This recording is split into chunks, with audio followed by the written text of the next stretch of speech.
Manual del Perfecto Deportado, por Sofocleto. Capítulo 1. Información para principiantes. La deportación consiste en exportar inteligencia. A los brutos no los deportarán jamás. Desde luego, algunos son tan brutos que no tienen capacidad para distinguir entre otro bruto y un inteligente.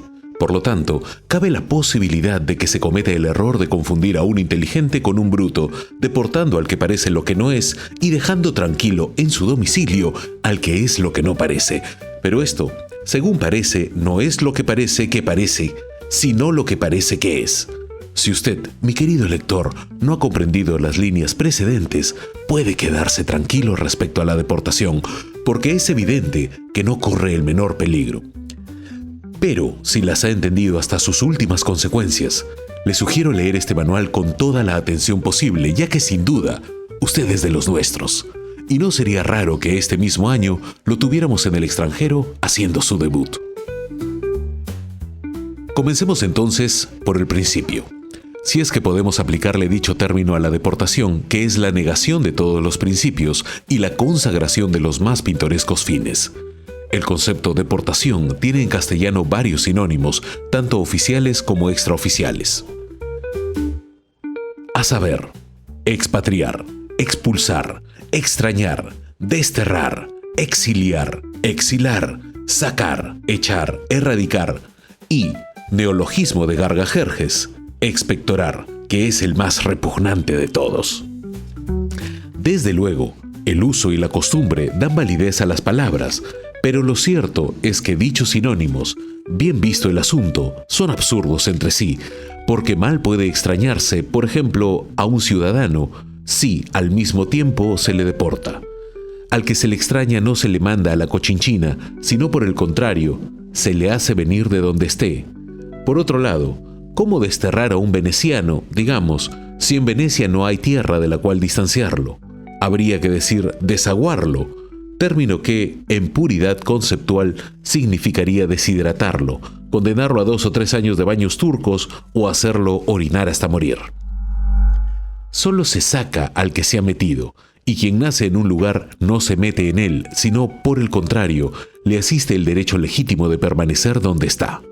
Paralelamente, es imposible echar, salvo que lo deporten dormido o bajo la anestesia de una cachiporra, a quien el gobierno sienta en un avión o lo obliga a largarse, caminando hasta la frontera. ¿Cómo se deporta a un suizo si sabemos que Suiza no tiene puertos? ¿Cómo se exilia o exila de exilum, más allá de la empalizada de los límites de la ciudad? Cuando ya en estos tiempos no se echa a los hombres de las ciudades, sino de los países, y cuando las empalizadas terminaron con la última película de Tarzán. Nadie puede ser expatriado porque patria no es la tierra que pisamos al caminar cuando estamos en casa, sino un concepto hecho de imponderables que se lleva en el corazón y que viaja con nosotros. De igual manera, y si bien partir es morir un poco, resulta casi imposible expulsar. Esto es, producir un estado de coma en base a suprimir el pulso, porque aceptando que la deportación origine 1000 problemas, ninguno de ellos es tan importante como para que el pulso nos baje a 0 y nos quedemos en el umbral del más allá. Y no me refiero a estar más allá de la frontera, como corresponde a un deportado legítimo, sino al otro lado del cementerio. Fríamente considerado, erradicar es también absurdo, por cuanto, para privar a un ciudadano de sus raíces, habría que exhumar y deportar los cadáveres de sus abuelos, bisabuelos, tatarabuelos y demás antepasados del árbol genealógico hasta convertir la deportación política en una incalificable exportación de huesos. Ahora bien, respecto al verbo expectorar, con carraspeada o sin ella, también resulta inaplicable, dado que siempre, cuando se le pregunta al gobierno por qué deportan a la gente, a las autoridades no se les oye ni la tos. Y, pregúnteselo a un médico, si no hay tos de por medio, no hay expectoración posible.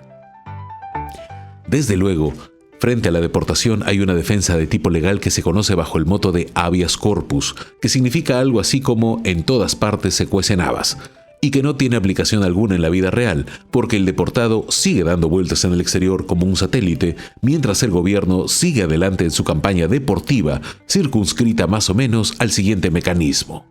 1. Al que está adentro lo hacen salir. 2. Al que está afuera no lo dejan entrar. 3. Al que entra lo vuelven a sacar. 4. Al que salió no lo dejan regresar. Y 5. Al que no quiere volver lo hacen extraditar. O sea, la deportación al revés. Por eso, cuando el gobierno pide que todos vuelvan, nadie incurre en dicho canto de sirenas, vista la escasa diferencia intelectual que hacen las autoridades respecto a los términos deportar, exportar, reexportar e importar referidos a la población del país. Porque, según hemos visto, a quienes no importan los reportan, a los que importan los deportan y a los que exportan los importan, lo cual, aparte de inseguro, es como para enloquecer a cualquiera. Hay quienes sostienen que, como el país necesita turismo y teniendo en cuenta que los turistas se niegan rotundamente a visitarnos, la deportación viene a ser una forma de antiturismo a nivel político que convierte al deportado en algo así como un norteamericano ad honorem, aunque sin cámara fotográfica ni dólares, y sí, con la urgente necesidad de crucificar a 5 o 6 paisanos. Voces autorizadas, todas de exiliados profesionales, opinan que la deportación debía, por lo menos, ser reglamentada, visto que en la actualidad es imposible suprimirla. A los negros, por ejemplo, solo se les debía deportar al Brasil, a Cuba, Panamá o Haití, porque un negro en Argentina, digamos, estaría perdido. Mejor dicho, encontrado, pues como en Argentina no hay negros, lo identificarían a los 5 minutos de llegar. Y no como deportado, que sería lo digno, sino como negro, que viene a ser lo anecdótico. Los indios, vaya el caso, debían cumplir el exilio en Bolivia o Ecuador, donde estarían felices y contentos por hallarse en su hábitat natural, sin contar que la deportación les saldría casi por la mitad, en su propio idioma, y como si no se hubieran movido de su barrio. Por último, los blancos debían ir a Miami o Nueva York, no solo por razones de tipo somático, sino porque en ambas ciudades tengo una gran cantidad de amigos que podrían alojarme gratis. En otros niveles, al deportado debían mandarlo siempre a un lugar donde se hable idiomas diferentes al suyo propio. A Francia, Alemania, Italia, Grecia, digamos. Así, no solo se aprendería un idioma, elevando culturalmente al deportado, sino que con el correr del tiempo se llegaría a intercambiar desterrados de un país con otro, fortaleciendo los tradicionales lazos de amistad que siempre han unido a nuestros dos pueblos hermanos, trátese de quien se trate. En general, la deportación tiene un epílogo bastante aburrido porque el argumento no varía nunca, debido a la falta de originalidad que caracteriza a la política latinoamericana. En efecto, siempre se trata de un tipo al que hay que sacar del país por la vía aérea, por la vía marítima o por la vía terrestre, pero siempre por la vía coactiva. Al final, siempre lo sacan, cosa que ya veíamos venir desde el principio. Ahora bien, lo interesante de la deportación, entonces, no está en el final, que ya lo conocemos, sino en los comienzos, cuando al tipo recién lo capturan en A. Su casa, en la calle, en la iglesia, en el excusado, al salir de la oficina, al entrar en la oficina, estando en la oficina, al salir al extranjero, que es cuando nadie se explica para qué miércoles lo deportan si ya se estaba yendo. Al regresar del extranjero, en la cama, en el hospital, en la morgue, cuando el médico llegó primero que la policía, en la playa, en la ducha, en el techo, en un motel y en una cantidad de lugares diferentes donde puede ocurrir que el aspirante a deportado esté B. Desnudo, en pijamas, de luto riguroso, tapado con una sábana, de parada completa, en camiseta, con un termómetro en la boca, también puede ser rectal, con traje de baño, con el cuerpo lleno de jabón, con la cara a medio afeitar, en calzoncillos, disfrazado de mujer, leyendo en el water, orinando lleno de felicidad o rezando, todo lo cual no es óbice para que la policía se lo lleve. C.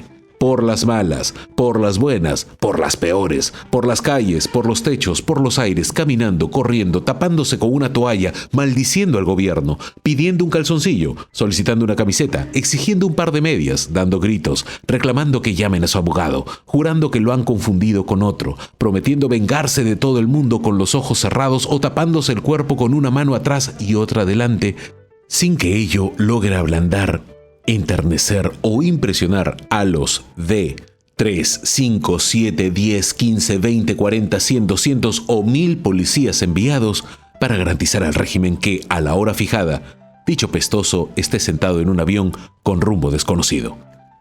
Casi siempre a uno lo deportan tal y conforme lo encontraron.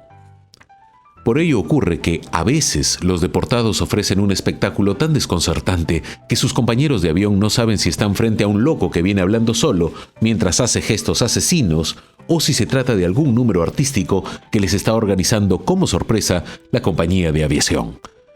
Porque no me negarán que si un tipo sube al avión con camiseta, pantalón de baño, una media izquierda, una zapatilla derecha, una mirada torcida, media cara sin afeitar, los ojos salidos y echando espuma hasta por las orejas, alguien en el mundo va a pensar que se trata de un desterrado político y no del Tony Cucharita, que viene dispuesto a matarlos de risa durante todo el viaje. Por eso considero que lo más importante para el prospecto de exilado es mantenerse digno y defender la imagen hasta más allá de donde sea posible, que no es muy lejos, dicho sea de paso. Nada de actitudes fuera de tono con la policía. Primero porque no conducen a nada, excepto al avión, y segundo porque en estos forcejeos siempre se rompe la camisa. Nada de violencia. Por el contrario, el aspirante a desterrado tiene que hacer gala de una extraordinaria sangre fría, mostrándose ingenioso y cínico, manteniendo una sonrisa permanente por un lado de la boca y no permitiendo que algo altere su calma impasible. De otro modo, esto es si pide a gritos que venga su mamá, que llamen a su papá o que les avisen a sus hermanos mayores. Si solicita un cura para que le reconforte el alma o un médico para que le suspenda la diarrea a cualquier precio. Si se pone de rodillas ante el jefe de sus captores y jura que nunca más volverá a meterse en política. Si, por último, ofrece un lamentable espectáculo ante la policía, su imagen como deportado no valdrá 10 centavos y su desprestigio será total, porque eso sí, la policía cuenta todo lo que vio y a las 24 horas el país entero sabrá que el deportado se cagaba de miedo en la prefectura. Además, cualquier esfuerzo del viajero por saber algo relacionado con el porvenir que le espera será completamente inútil. A todas sus preguntas le responderán que ellos cumplen órdenes superiores y que no saben nada de nada, ni siquiera cómo se llama el galán de la película. Desde luego, mienten, porque lo saben todo, pero será imposible arrancarles una confidencia o una verdad de cualquier tamaño. Si les pregunta la hora, dirán que son las 11, cuando usted sabe perfectamente que recién dieron las 7. Si les pregunta qué día es hoy, le responderán que lunes, aunque usted sepa sin lugar a dudas que ayer fue miércoles. Si les pregunta el mes, le dirán que estamos en febrero, aunque el calendario de la habitación diga que en julio, y así sucesivamente. Los diálogos del candidato a desterrado con la policía son siempre iguales. Oiga usted, quiero hablar con su jefe. Mi jefe está de vacaciones. Entonces con el director. El director está enfermo. Muy bien, pues quiero hablar con el ministro. El ministro ha salido al extranjero. Pero esto es el colmo. ¿Con quién diablos se puede hablar? Oiga usted. Conmigo. ¿Quiere que le informe de algo? Sí. ¿Por qué estoy detenido? ¿Dónde piensan mandarme? ¿Y de qué se me acusa? No lo sé. Tendría que preguntárselo a mi jefe. Muy bien. ¿Dónde está su jefe? Mi jefe está de vacaciones. Y vuelta a empezar en una cadena sin fin que el aspirante solo podrá romper cuando le hagan el interrogatorio de reglamento y el detenido pase a controlar la situación como él sabe hacerlo.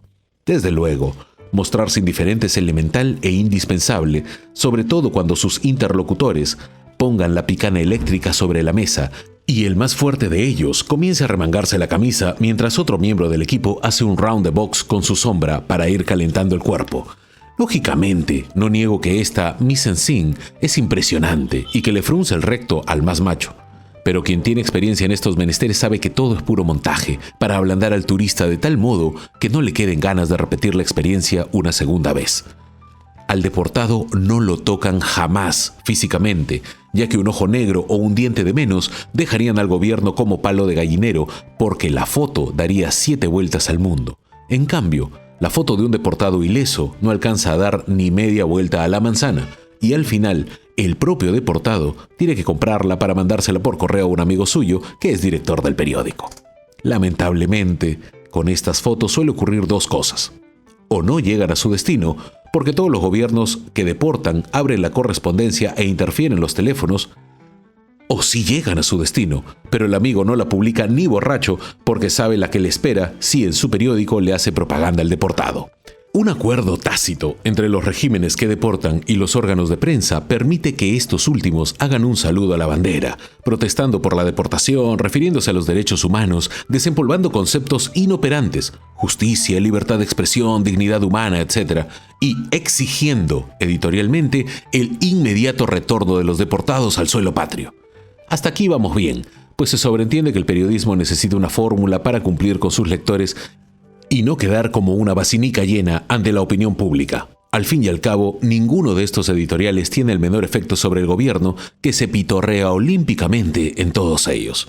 Lo que las autoridades sí consideran inaceptable es que alguien se atreva a insistir sobre el asunto. Parece que hacia 1825 alguien se atrevió y también lo deportaron. Por esta razón, el ejemplo no ha vuelto a repetirse. Y por lo tanto, el deportado, desde que suba al avión en su país hasta que baje del avión en el extranjero, debe ir familiarizándose con la idea de que nadie, ni su mismísima abuela, va a ocuparse de él por segunda vez. ¿Cuál es entonces la fuerza moral que respalda al exiliado mientras la democracia lo tenga en cuarentena? ¿Cuál es su única defensa efectiva ante el ejercicio de la fuerza? La dignidad.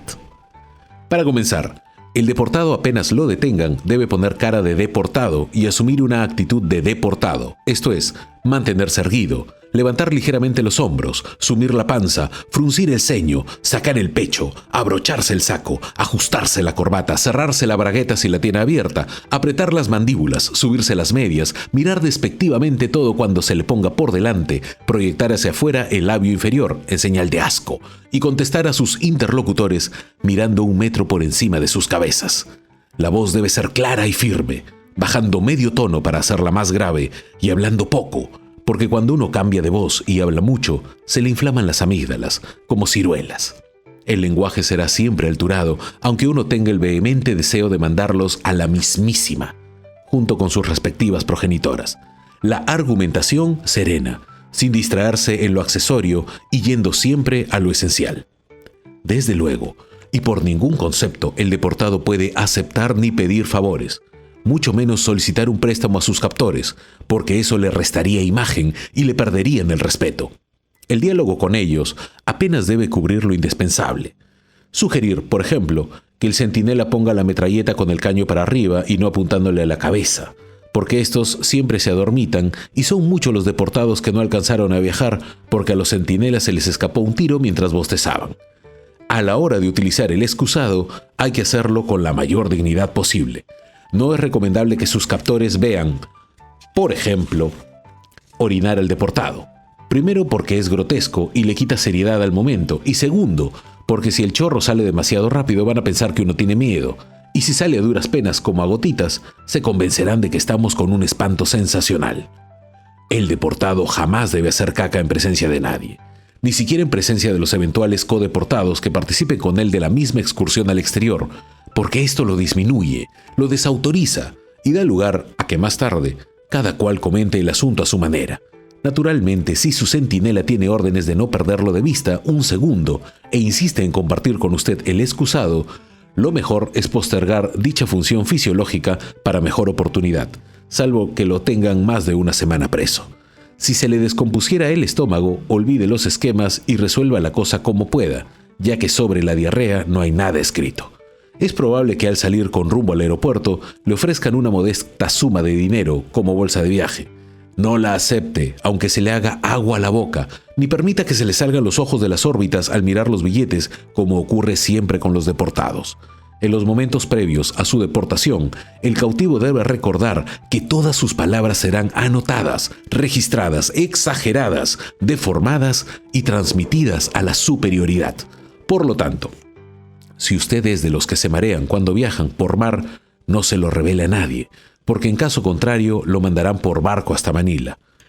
Igualmente, si saben que tiene callos, lo mandarán a pie. Y si descubren que es usted hipertenso, lo harán viajar en un superestratosférico que le subirá la presión a 43.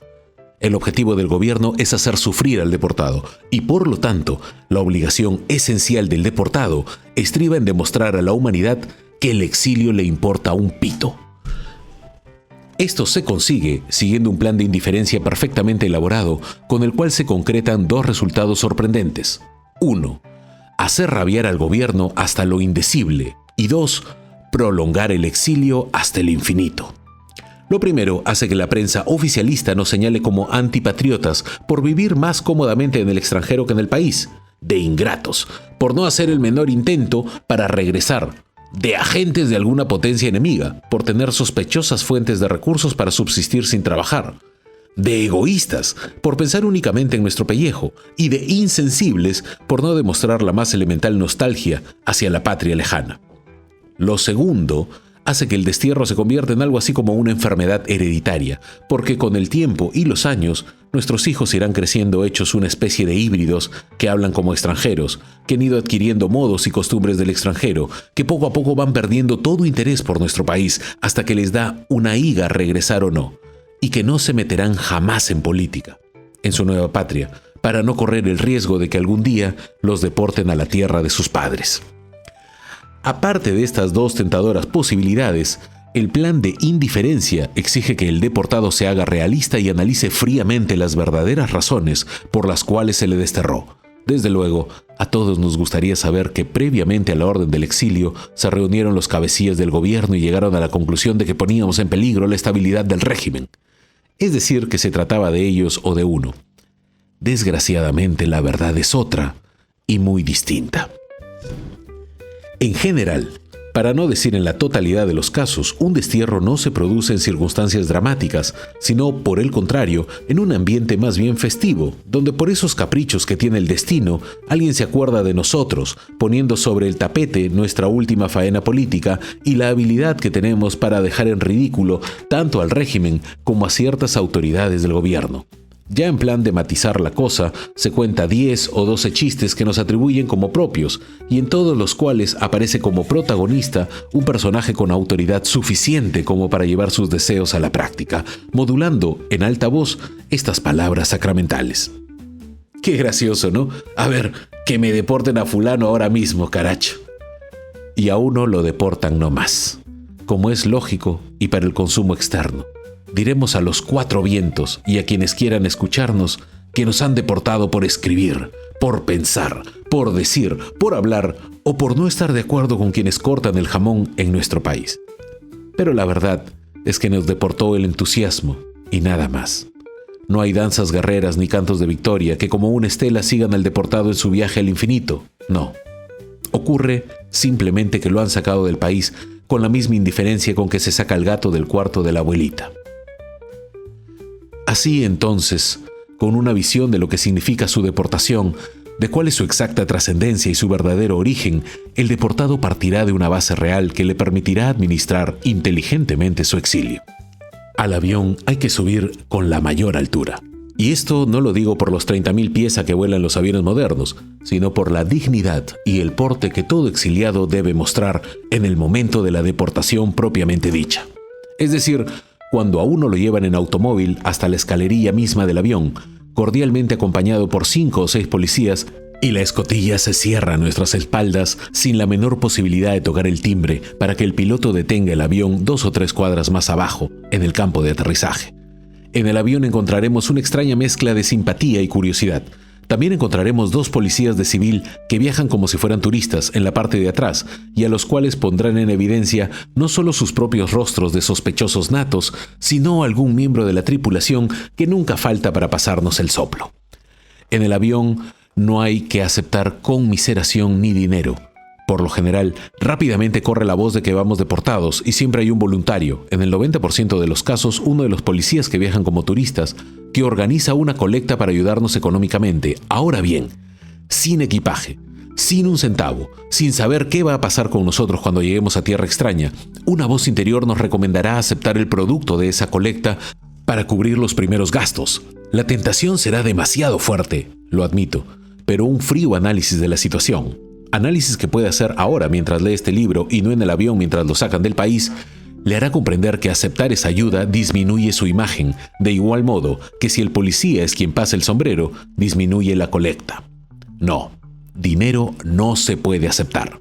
El avión, más bien, puede servirnos para ir entrenando nuestra mentalidad integral del exilado, buscando la expresión que más nos convenga, el tono de voz más acorde con las circunstancias y una explicación potable que nos sirva de molde en el extranjero para justificar nuestra deportación como un hecho político.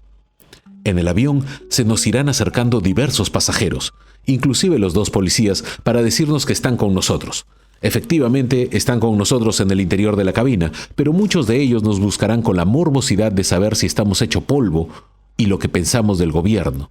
Desde luego, también habrá voces legítimas, interesadas en nuestra situación y verdaderamente dispuestas a prestarnos ayuda, pero estas solo las reconoceremos en el aeropuerto de llegada, cuando todo el mundo se haga humo, menos los policías, y el deportado empieza a sufrir las primeras decepciones del exilio.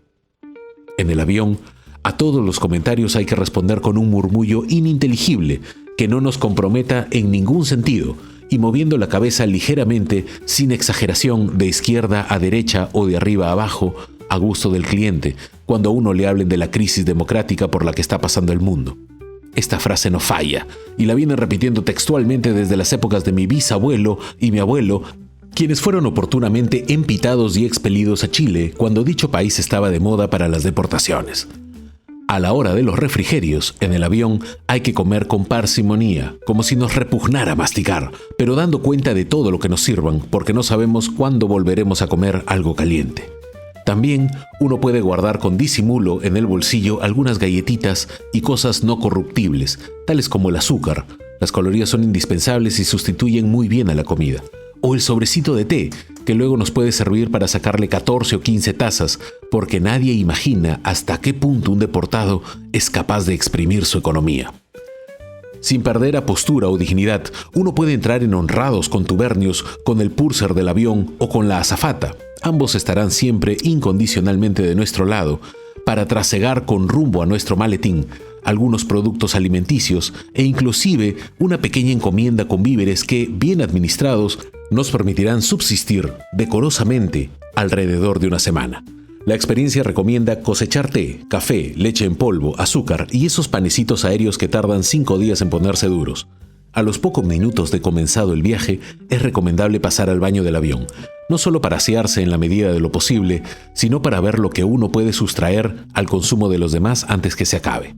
Me refiero al papel higiénico, porque nunca se sabe dónde va uno a pasar la noche, al jabón, que puede hacernos una falta horrible cuando empiecen las escaldaduras, en el supuesto de no tener el ajuar del deportado a mano, y a cualquier toallita de paño que eventualmente nos pueda servir de almohada. Puesta sobre un tronquito en el suelo, si las cosas se nos hicieran un poco duras a la hora de conseguir hotel. En algunas compañías aéreas ponen agua de colonia, toallas higiénicas para las señoras y otra miscelánea por el estilo. Mi consejo es el de cargar con todo, pues la necesidad es la madre de todos los usos. Llévese también los periódicos, que sirven de eventual papel higiénico y como medio de información, así como cualquier revista o material de lectura que se le ponga a tiro. Una vez en México, me pasé 4 días enteros leyendo un folleto aéreo sobre el uso de los botes salvavidas en caso de amerizaje. Admito que después de leerlo, de punta a punta, unas 100 veces, la lectura se me hizo algo monótona, pero creo que, hasta la fecha, soy un verdadero especialista en la materia. Quienes no tienen experiencia en cuestiones de exilio piensan que la deportación empieza cuando a uno lo embarcan en el avión con rumbo al extranjero, pero no es así. Por extraños mecanismos intelectuales que no tienen para mí la debida explicación, el viajero, hasta el minuto mismo de aterrizar en su punto de llegada, piensa que todo aquello no es verdad, y que de un momento a otro va a despertar de un sueño desagradable, de una pesadilla o de una borrachera salvaje. Digo mal, no piensa que piensa, porque la deportación en sí, visto el factor sorpresa que juega en ella, desarrolla una acción traumática sobre el exiliado que le deja el cerebro con la punta para abajo y en la absoluta incapacidad de analizar claramente lo que está pasando. Por la ventanilla del avión, siempre los deportados terminan sentándose al lado de la ventanilla por gentileza de su compañero de fila, el policía. Mira las nubes, como si el avión se adentrara en un sueño, o como si estuviera saliendo de una irrealidad para entrar en otra. Hasta hoy pienso que nada tan imborrable puede ocurrirle a un deportado como eso de mirarse al espejo en el viaje de ida al extranjero. En ese momento, al mirarse, no encuentra nada de particular en su rostro, porque ya lo dije, el tipo viene como si se hubiera fumado 1 kilo de marihuana, pero luego, cuando las aguas vuelven a su nivel de cualquier cosa puede olvidarse uno. pero de la cara que tenía en el avión cuando recién marchaba al exilio, no se olvidará jamás. La verdadera deportación no empieza cuando a uno lo detienen, ni cuando le dicen que va a ser deportado, ni siquiera cuando lo invitan a subir en el avión, ni menos cuando el avión parte con destino al extranjero. Tampoco empieza la deportación cuando uno llega al exterior, ni cuando desciende en un aeropuerto extraño. Inclusive se entrega la documentación, pasaporte, vacunas, etc., de manera automática y sin haber tomado todavía plena conciencia de lo que está pasando. No, la verdadera deportación comienza cuando uno ha traspuesto la aduana y se encuentra definitivamente al otro lado del aeropuerto frente a la ciudad que lo espera con los brazos cerrados. Cuando uno toma conciencia de que no tiene equipaje y solo unas cuantas chirolas en el bolsillo que no alcanzan para un café y mucho menos para un taxi. Cuando uno, que no tuvo la precaución de cargar a tiempo con su ajuar del deportado, siente que lo agarraron pescando y que lo han jodido sin atenuantes. Cuando uno, en fin, después de respirar hondo y mirar a izquierda y derecha sin ver un solo madero flotando en el horizonte, se mete las manos en los bolsillos y silbando filosóficamente se echa a caminar con rumbo a la ciudad. Así culmina el capítulo 1 del Manual del Perfecto Deportado de Sofocleto. Si te gustó este tipo de contenido, suscríbete, darle me gusta y deja comentarios para las siguientes partes. Nos vemos en el siguiente capítulo.